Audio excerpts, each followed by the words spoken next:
When we're packaging a home loan for somebody, we need you to work with us as a partner. Putting that home loan together is very complex and it can feel intrusive to you. We're going to want to know all about your financial position, and it's not just because we're curious. We're meeting the criteria of the secondary market. People want to get the lowest interest rate. The way to get the lowest interest rates are to meet the criteria of Fannie Mae or Freddie Mac. Perhaps it's FHA or VA or USDA. But whichever loan program you're interested in, we're trying to get you the best interest rate that you can qualify for.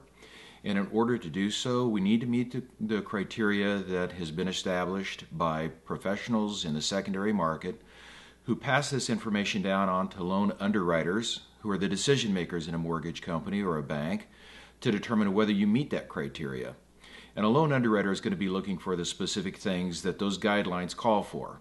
There's guidelines that are specific, guidelines that are more general, and then there are industry practices that loan underwriters go to seminars and learn from the people who put the loan guidelines together as to what's going to be required in different scenarios and situations.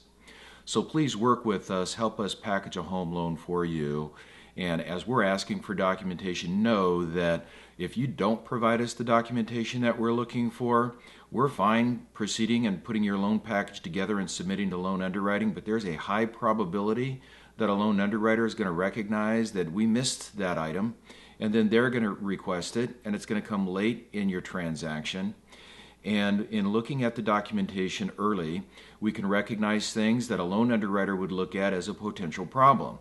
So for example, if we've asked for a bank statement and we receive a bank statement, among the things that a loan underwriter is going to be looking at is not only the balance that's on your bank statement to determine that you've got sufficient funds for the down payment and your closing costs, but they're also going to be looking at things like the activity in the bank account.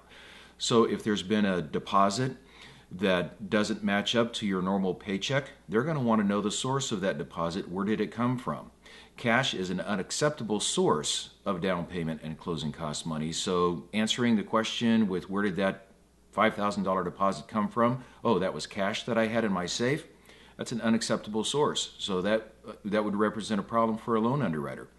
Underwriter also is going to be looking at that bank statement to see are there any overdraft fees or bounce checks. Is there any year-to-date bounce checks indicating that, well, on this statement there wasn't any bounce checks or overdrafts, but maybe there had been in previous months? That can be a problem, and that can change the whole character of how your loan is packaged. So we're trying to help you in putting your home loan together. As we're asking for documentation, recognize that we're your friend, and we're asking for these things in order to help you get through a process that can be very complex and very technical. So please help us, work with us, provide us the documentation as early as you're able to so that we can look at the documentation and recognize where there could be a problem so that we can solve that problem and overcome issues before you get at the last minute in underwriting when the underwriter calls for something that might be very difficult for you to obtain at such a late date. Thank you.